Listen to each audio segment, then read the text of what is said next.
Shumon katoshu, Daiyonju nisoku, Shinjin tomo ni sutsu.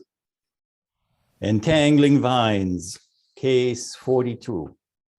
Cast aside both mind and body. O Bakukion said to the assembly, inner and outer, body and mind, all must be discarded.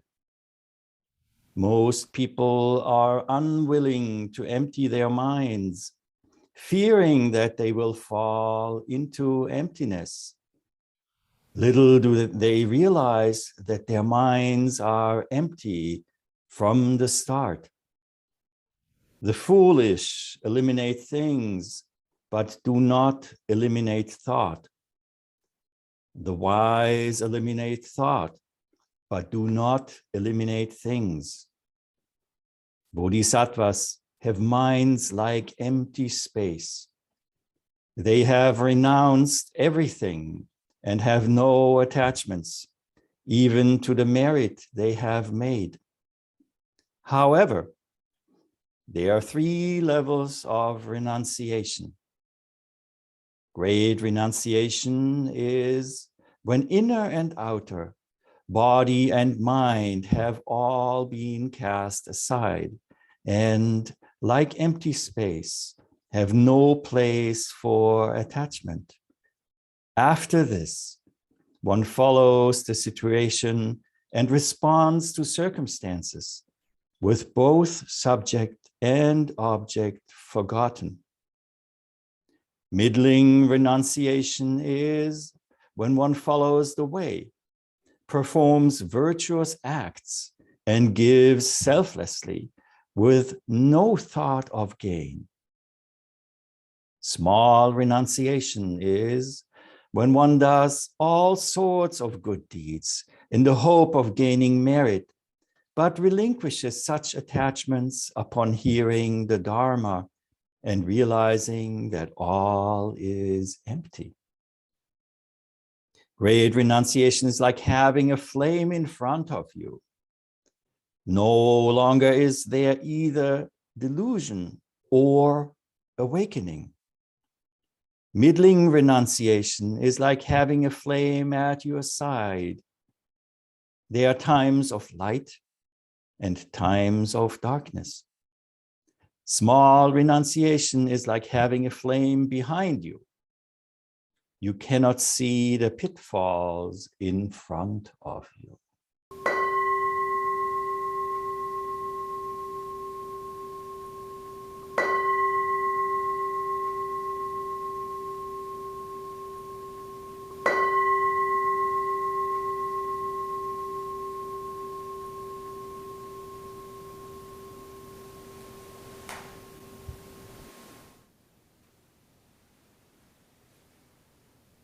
Good afternoon in this Eastern time zone.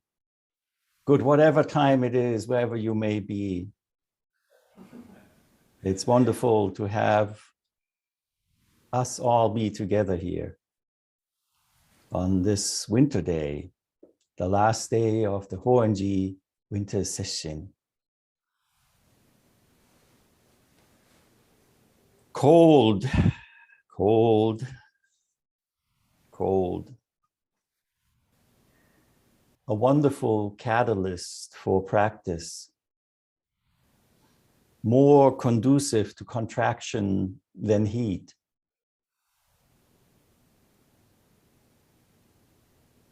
Sitting in the cold, just wearing the traditional robes, monks become very familiar with the various openings on the sides of their koromos and the airflows that go through them, especially if there is no heat or if you're sitting outside. Allowing the cold really to penetrate oneself completely is the only way to not suffer from it. There's a koan about that, the mukanjo, no heat, no cold. And it appears also to be in 2022, in the beginning, that the losses we have become so accustomed to are experienced very keenly. Thich Nhat Hanh, certainly up there with the Dalai Lama, was one of the most recognized manifestations of Buddhism in this world. And his work of having had to forsake his home and to come into the Western world and bring us this wonderful teaching of peace and of vigorous application of the Dharma is really something to behold. And it is to be beheld by us, not just as something to look up to, but how can we live our lives with such a commitment to every moment in a way that goes beyond strife. Warfare is strife. Strife is opposition. Peace is so much more complex and dynamic.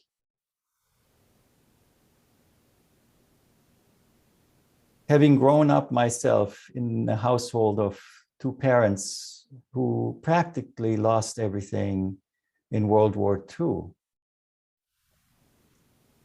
one message was conveyed to us children, and that was, in war, everybody loses. There is no victor. Everybody loses with war. And this brings us, some of us, to this practice, but it also brings us to how we approach this practice. Are we fighting our way for something that is we want to have? These are very interesting questions. And today's koan goes exactly into that direction. This is about the longest koan that's not a story that I have encountered here in this Shumon Kattoshu.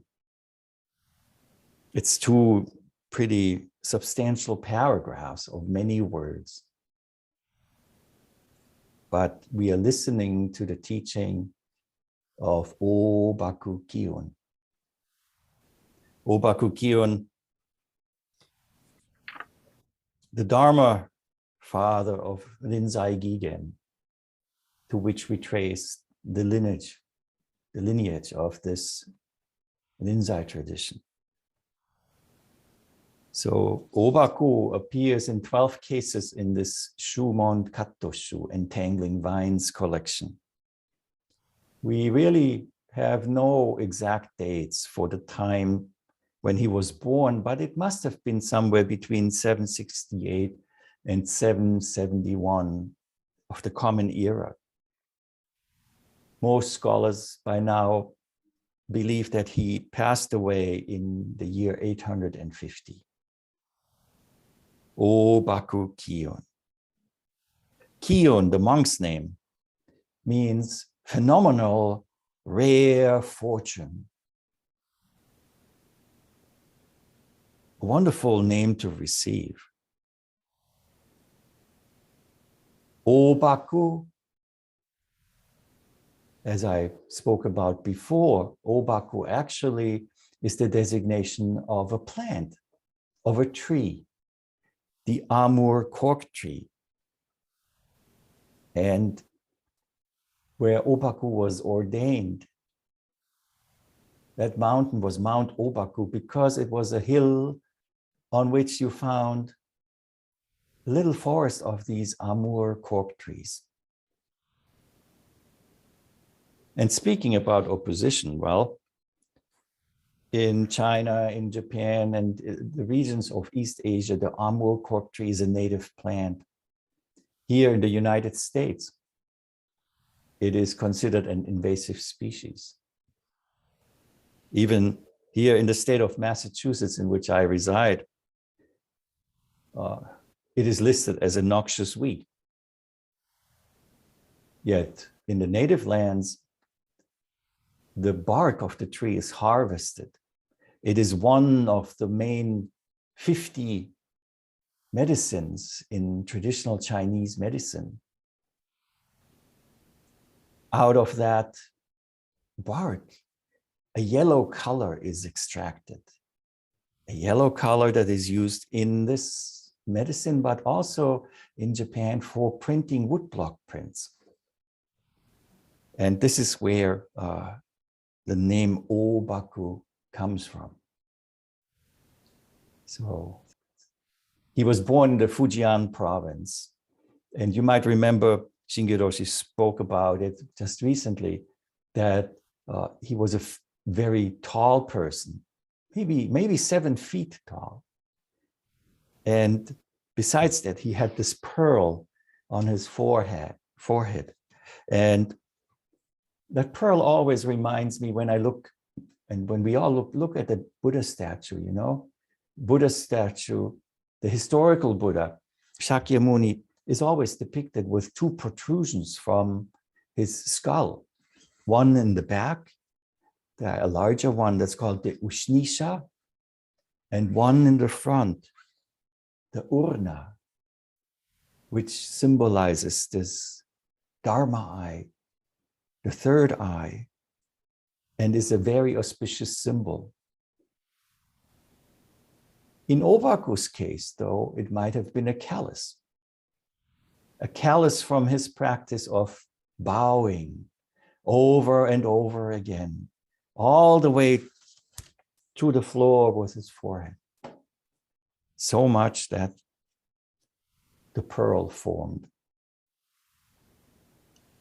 He became a monk in the Fujian province and was maybe 17 years old at the time. It was at the monastery that was near that stand of the cork trees. There's a story about him on his pilgrimage meeting another monk who started to perform miracles and things like that, but clearly Obaku had no interest in anything that is miraculous. Not walking on water, no tricks, just this. And he decided to go and see Baso Doitsu. Yet when he was traveling, he learned that Baso had already passed away. And Obaku began his studies with Hyakujo Eikai, the successor, one of the successors to Baso Doitsu. He became a successor to Hyakujo and founded his own monastery, which he named after the place he was ordained. So that's why Obaku-zan is to be found in 2 different provinces in this China of the Tang dynasty. So on the path, he got to know the governor Teisho. In 842, this governor actually became a student of Obaku. And Teisho became a successor to Obaku and wrote their interactions down in a book, the Denshin Hoyo, the Zen teachings of Huang, in 2 volumes. Teisho even went out of the mold of a typical Confucian Chinese government official. He wore robes. And during the great persecution of Buddhism in 845, he protected Obaku and some of his Sangha. So this is Obaku, and this koan is a portion of this Denshin Hoyo.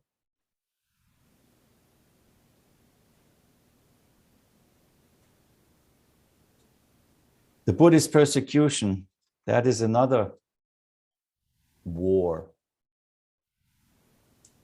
Like so many wars that we see that are not wars that are fought with guns, swords, or other sharp implements.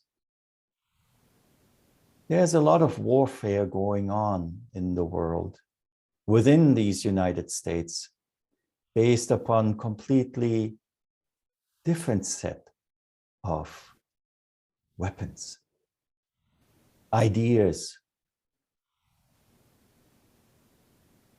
And one side calls the idea a lie, the other side believes in it.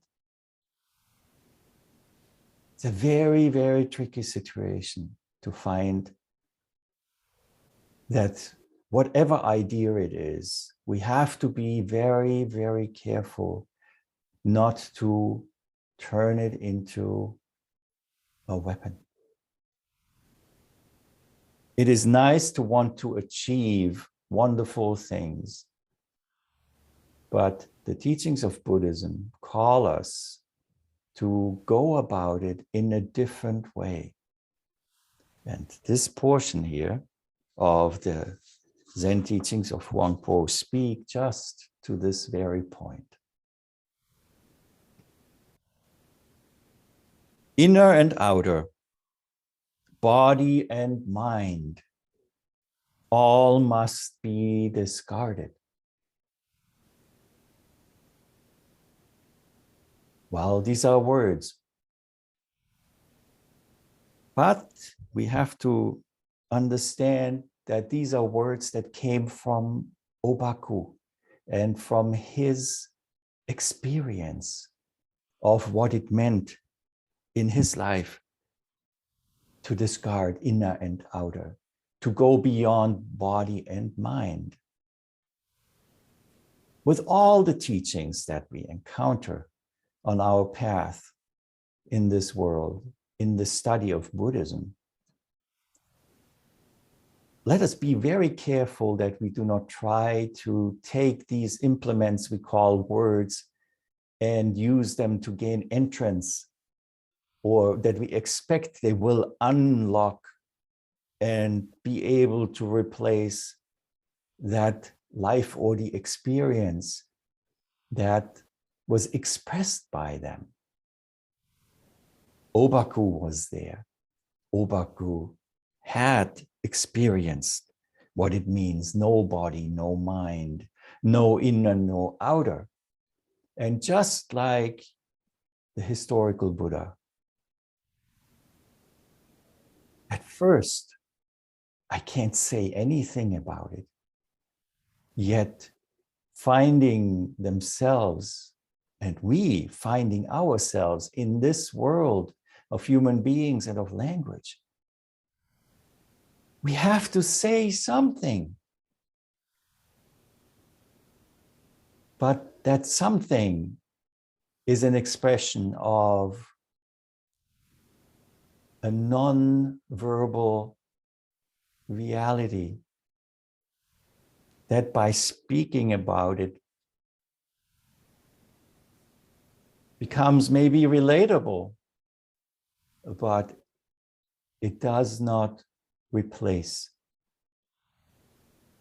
So, with the words, inner and outer, body and mind, all must be discarded. Any idea what inner and outer is any identification or separation of the idea of what the body is or what the mind is. All of that has to be discarded. Discarded doesn't mean it is worthless. It's not being thrown in the trash. It is just being let go and not applied at this very activity because it is a tool that can not be used to any avail. Thinking about it, no matter how brilliant our ideas are, how deep our knowledge might be, it will not be able to have any effect besides this split of ideas.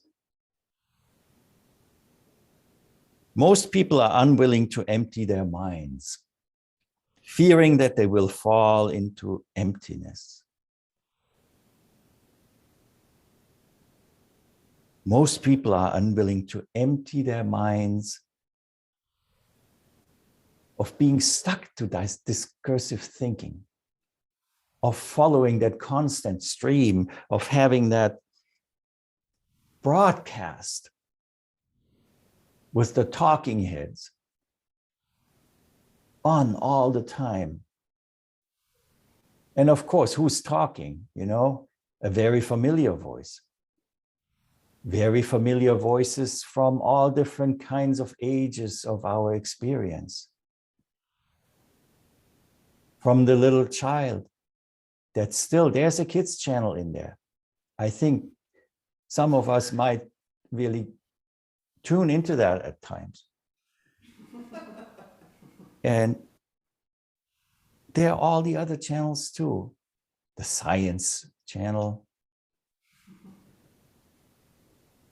All kinds of blah, blah, blah, blah, blah, blah, blah, blah, blah.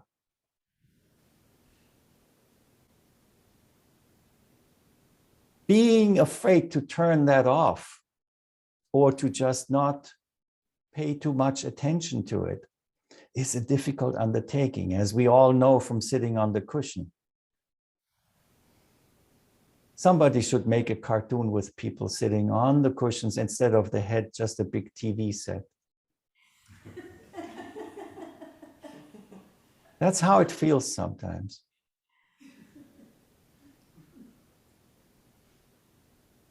And the screen is blank, it's empty.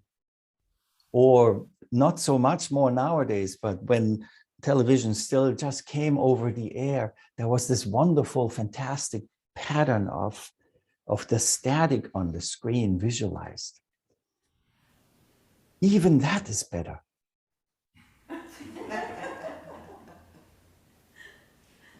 It's not empty. It might not be recognizable for us, but that is the very, very direction we have to take here, as Obaku tells us. Being afraid that nothing is going through there is only a fear of something that likes that kind of constant engagement and entertainment. Little do they realize that their minds are empty from the start. The Buddhist teaching of emptiness is probably one of the least understood teachings, but it is really, really important that we don't get stuck on an idea of emptiness. Emptiness is not yet another divine substance, another God substance, or an absolute, or nothing. Emptiness is a principle of the Buddhist teachings, and I will give some emptiness to this cup so you can move, and then we'll talk about how it is looked upon in the Buddhist teaching.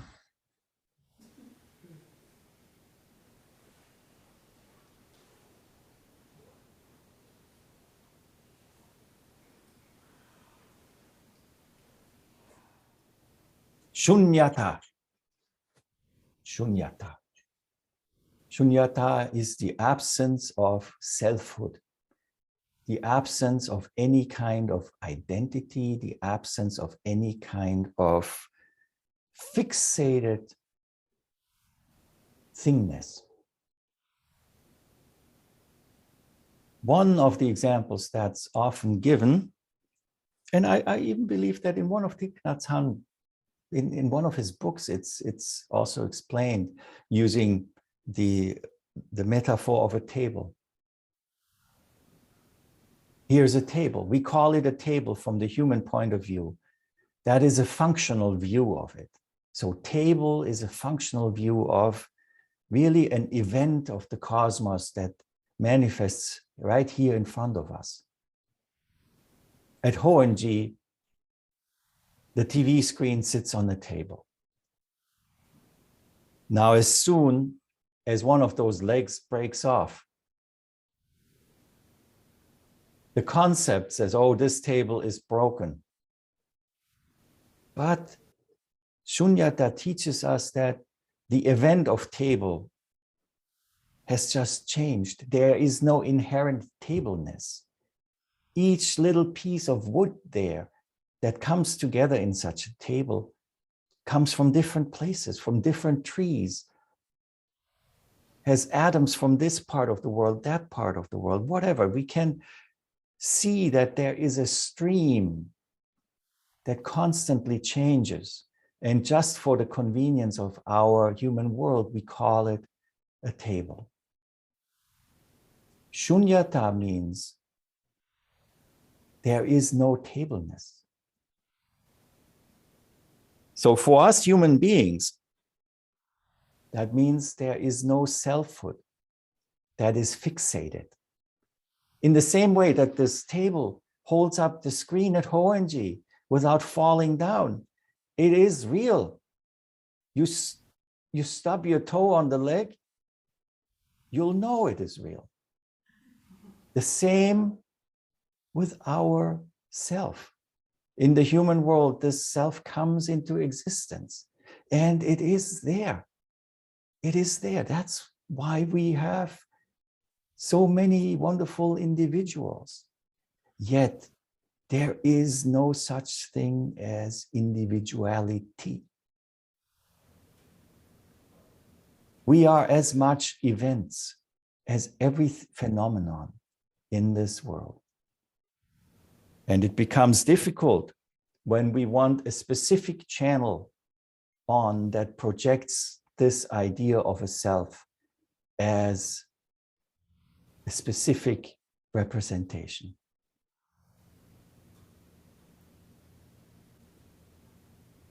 Little do they realize that their minds are empty from the start.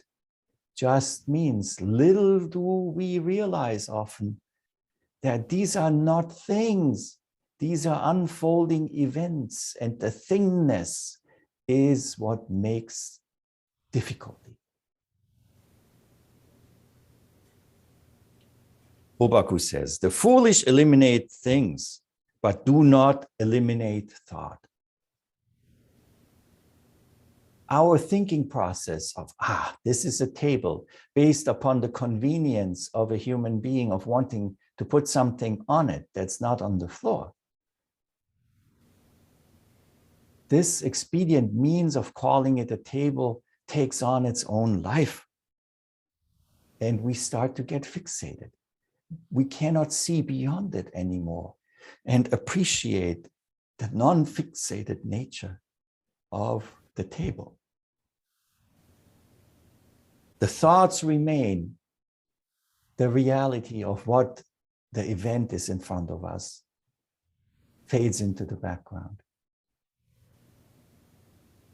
That's how Obaku describes the process of a foolish person. Well, nobody likes to be called a fool. Well,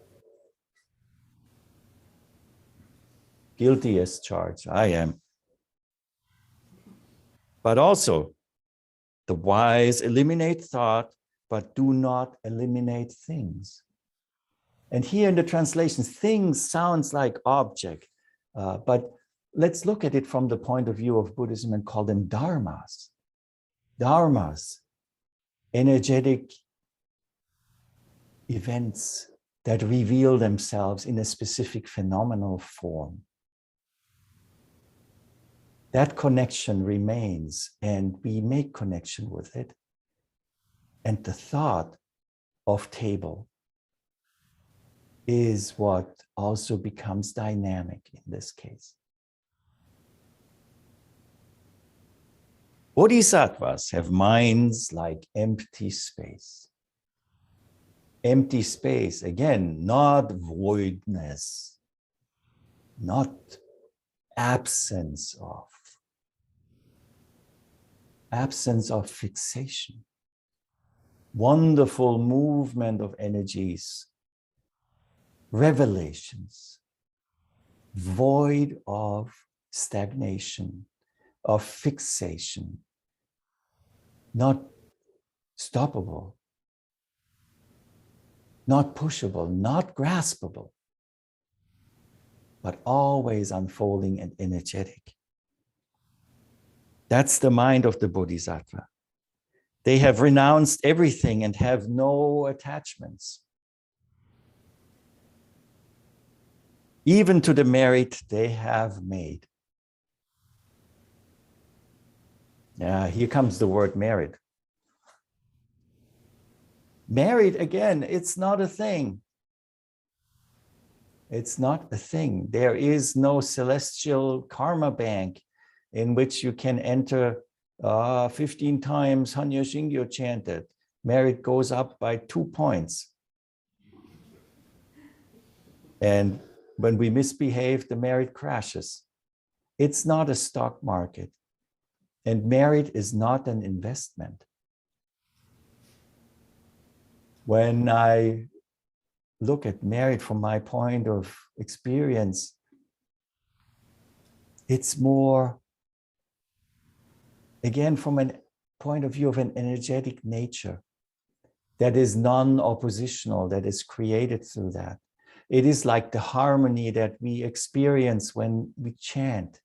Even though we have 10, 15 different voices, we find ourselves together in a space where suddenly these individual voices turn into one whole that resonates with and from each other. This is the feeling of merit, what it creates. No attachment means, again, the dynamic nature of our being doesn't come to a rest.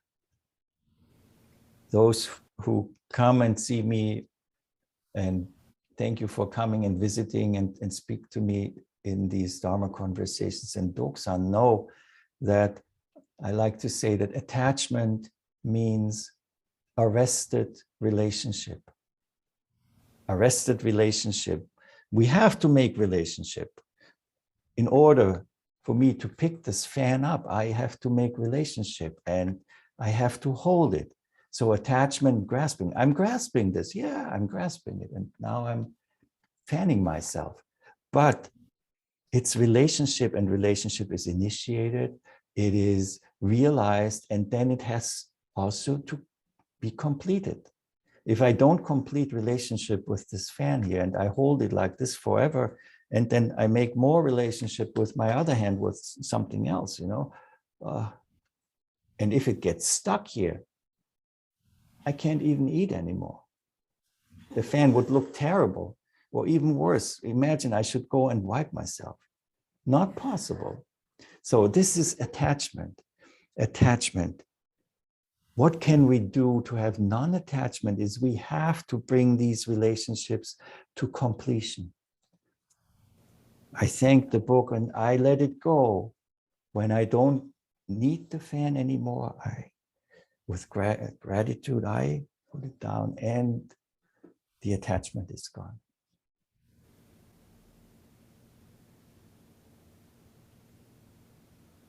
And here come the 3 levels of renunciation that Obaku talks about.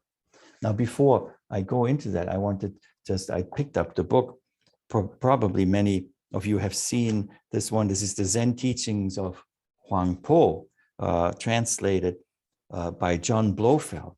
And when I look inside, this is from 1958. So it's one of the earliest texts. And interesting, really nice to see is there's the bird on the front of the book. Since then, it has taken a very, very long time for really another translation of the Zen teachings of Huang Po to come out. And that was just maybe last year. And thanks to Shuko-sans and my good friend, Jamie, I have a copy of it. This is A Bird in Flight Leaves No Trace, a new translation of Huang Po's teaching by Robert E. Boswell Jr. and Song Uk Kim, with the commentary by a modern Korean Rinzai Zen master. Very interesting.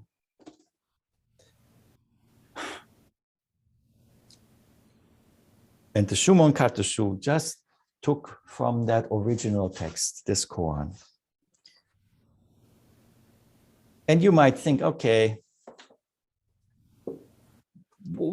what is all this about? Because when I open this book here and I read what Huang Po has to say, listen to this. On page 93. He talks about renunciation. The fruits of renunciation are accomplished not by learning, but by bringing a halt to all deliberation. If you now set out to seek the mind with the mind, you are only borrowing another's house, learning through mere imitation. When will you ever have any attainment? The ancients had such keen minds that even hearing just one word, they ceased their learning. They were called practitioners who ceased learning, acted spontaneously, and relaxed in the way. Practitioners today only wish to gain much knowledge and much understanding, to extensively explore the meaning of texts. They call this practice, but they don't understand that much knowledge and much understanding, to the contrary, becomes a barrier. And now I sit here with this book in the hand and read it to you, and you are really welcome to think, oh my God, what a hypocrite.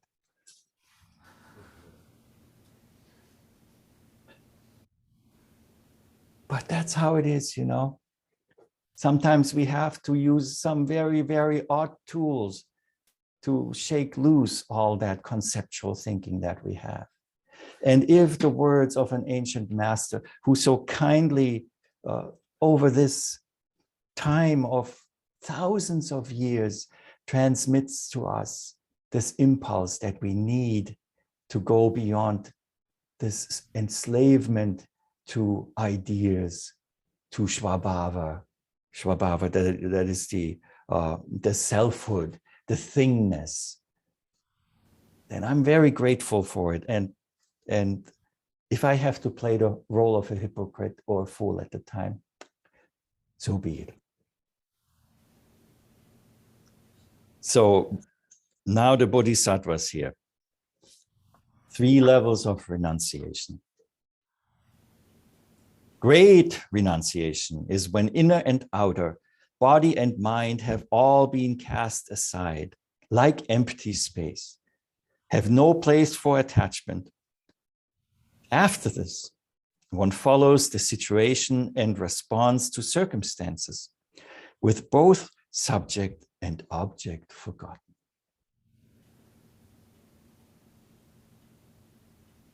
This is the manifestation, the actualization of non-duality.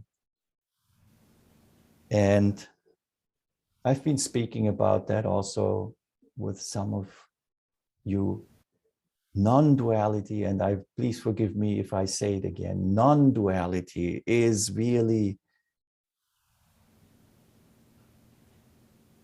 almost as misunderstood as awakening or enlightenment.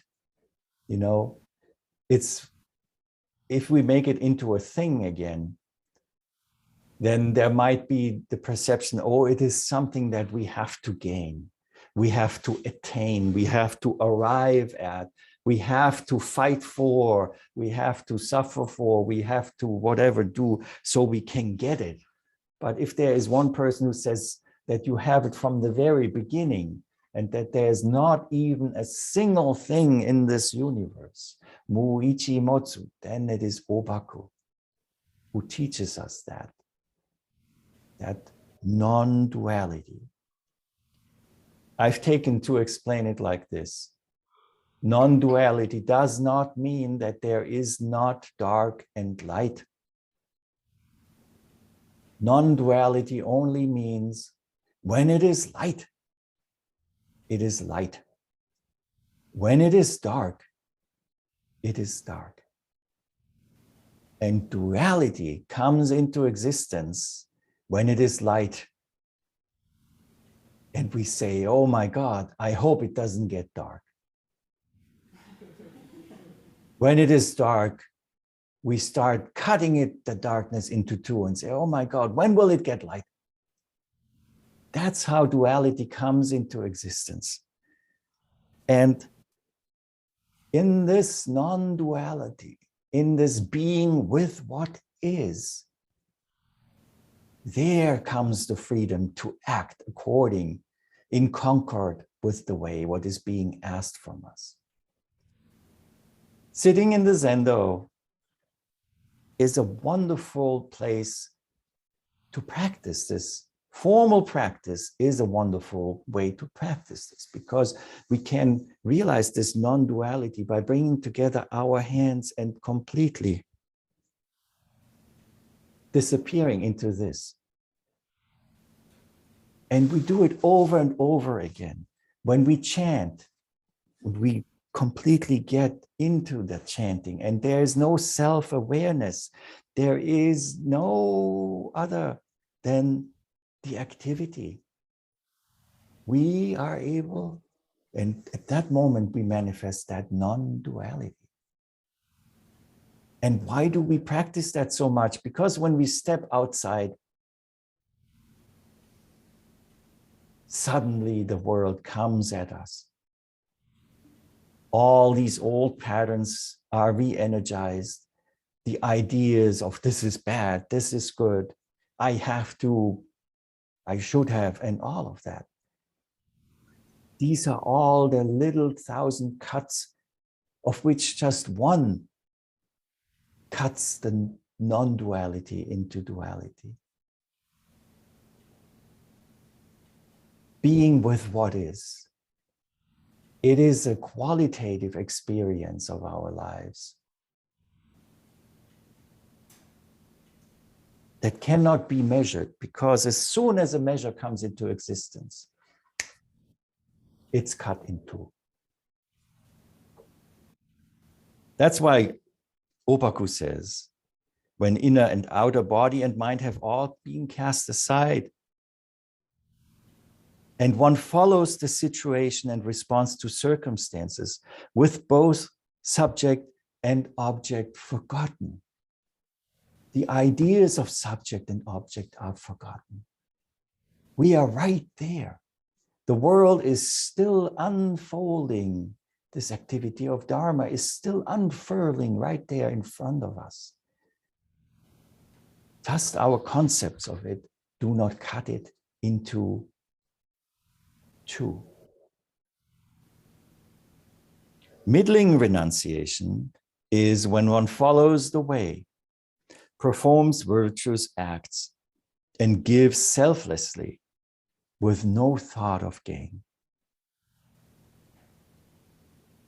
So we could say, when we practice formally, maybe that is one form of the middling renunciation. Let's call it intermediate. So much for not putting a measure on it, right?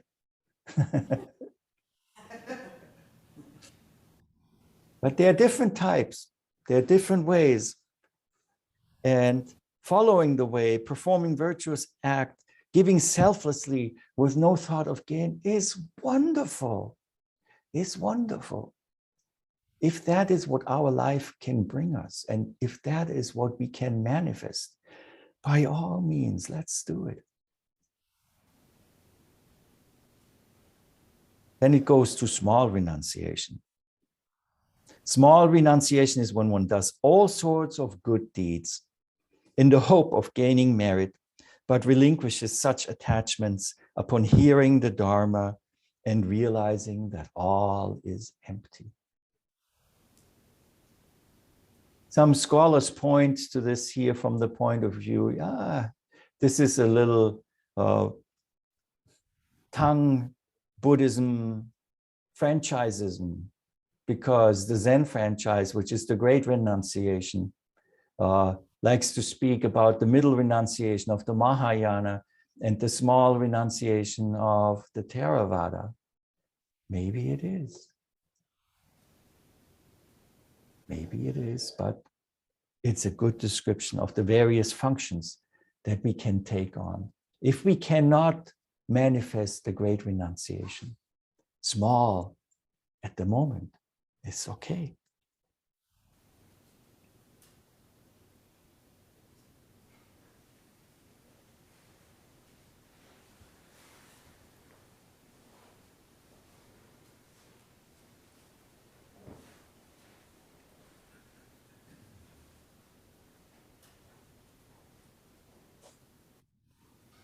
Here is the last paragraph. Great renunciation is like having a flame in front of you. No longer is there either delusion or enlightenment. When we have the flame right in front of us, our path is well lit. We can clearly see there is no more stumbling around in the darkness of ignorance. But even here we have to be careful. In one of the Buddhist scriptures, or let's say modern Buddhist writings, one of the ajahns, one of the Thai forest monks from the West, actually, a Western practitioner, writes about the Dharma, that we have to be careful not to use the Dharma as a flashlight. Any kind of idea that we have to illuminate something that is of a specific form or has a specific beam that we can, there's a scientific flashlight that we can point at it. Oh, this is how it looks in the scientific view. This is how it looks in the Buddhist view. That is still an objectified and separated illumination through some kind of means. What really here is great renunciation is being the flame. We got to be that light.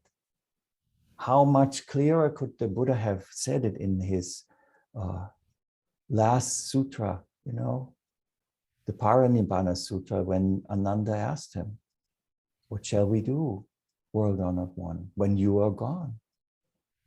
Attadipa, you are the light. It doesn't say, get a flashlight. It says, you are the light.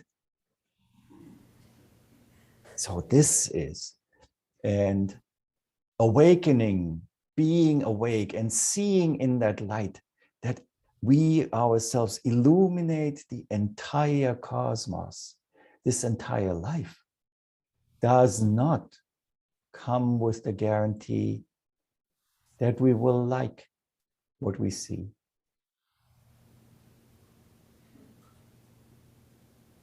We will see the warfare. We will see the strife. However, we can then, in accord with what we can do, attend to it in a different way. And let's not just oppose it. Here we come back to non-duality. Opposition will firmly ground us in duality. It's almost like that Newton cradle, goes this way, boop, comes back. And it's always this impulse of opposition is always opposed, because this is how the universe in this two-phase reality of dualism works. We cannot overcome our opponents. We have to go beyond opposition. And it's such a tricky thing. If we oppose war, that opposition taken up as our main point still concentrates on war. And we enact a kind of war on war. And this is just an endless chain of repeating oppositions. How can we get beyond that? This is the real conundrum of this human life, but Buddhism teaches us here. As soon as we enter the world of non-duality, it becomes clear how to move forward. Opposition also often means we would rather leave out this other part. No, this is not helpful. But we have to bring it in to be complete. And only in completeness, this universe, this life will feel whole. That is the flame of great renunciation. Middling renunciation is like having a flame at your side. There are times of light and times of darkness. And again, we go through all of these and manifest all of these various levels of renunciation over and over again in different ways. Somebody who can shine clearly and see all the pitfalls is not necessarily safe from having that flame on their side. It happens to all of us. And there is darkness, there is light. And sometimes we know the brighter the light is, the sharper the shadows. Small renunciation is like having a flame behind you. You cannot see the pitfalls in front of you.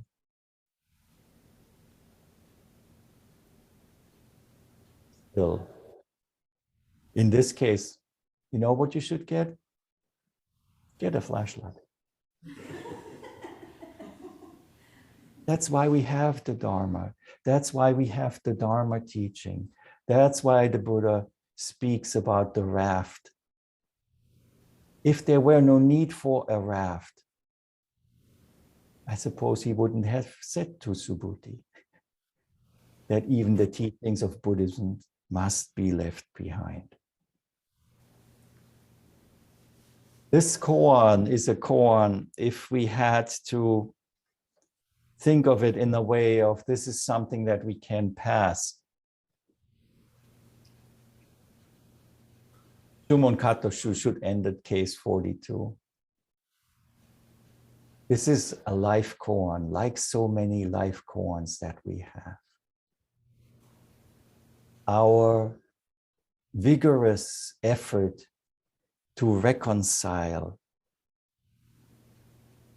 all the potential that we have, to learn how to live in this broken world and break as little as ultimately necessary, and to share, to light, to enlighten, to illuminate all places of darkness. Casting aside both mind and body ultimately is giving ourselves fully to this fantastic chance of a life as a human being. So,